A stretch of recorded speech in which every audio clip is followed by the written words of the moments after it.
नमस्कार, मैं हतरूपा। আপোনালোকে চাই আছে न्यूज एक्टिविस्ट। भोपाल में धर्म संसद के दौरान हेट स्पीच पर सेना के 5 पूर्व प्रमुख समेत देश के 100 से ज्यादा प्रमुख लोगों ने राष्ट्रपति और प्रधानमंत्री को चिट्ठी लिखकर विरोध जताया है।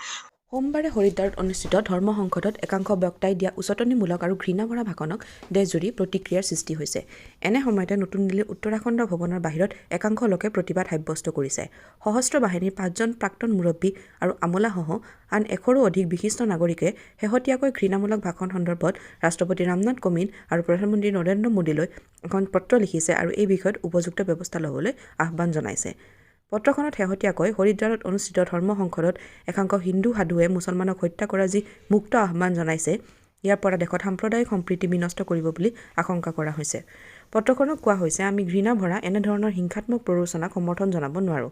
এনে মন্তব্যসমূহে আভ্যন্তৰীণ নিৰাপত্তাৰ প্ৰতিও ভাবুকি কঢ়িয়াই আনিছে। তেওঁলোকে লগতে কয়, সীমান্তত সাম্প্ৰতিক পৰিস্থিতিৰ প্ৰতি লক্ষ্য ৰাখি ৰাষ্ট্ৰৰ ভিতৰত যিকোনো শান্তি আৰু সম্প্ৰীতি ভংগ হ'লে সেই কাৰ্যই বাহ্যিক শক্তিক উৎসাহিত কৰিব। পত্ৰখনত স্বাক্ষৰিতসকলৰ ভিতৰত আছিল নৌসেনাৰ প্ৰাক্তন মুৰব্বী অৱসৰপ্ৰাপ্ত এডমিৰেল এল ৰামদাস, বিষ্ণু ভাগৱত, অৰুণ প্ৰকাশ আৰু এডমিৰেল RK ধৱান আদি ব্যক্তিসকল।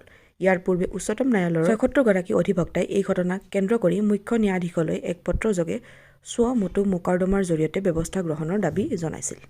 पत्र में हाल ही में उत्तराखंड के हरिद्वार और राजधानी दिल्ली में आयोजित अलग अलग कार्यक्रमों में भारतीय मुसलमानों के नरसंहार के खुले आह्वान पर चिंता जताई गई है। इसमें ईसाई, दलित और सिख जैसे अन्य अल्पसंख्यकों को निशाना बनाने का भी उल्लेख है। चिट्ठी में इन वेटरन ने लिखा है कि धर्म संसद में हिंदू राष्ट्र की स्थापना के लिए बार बार आह्वान किया गया।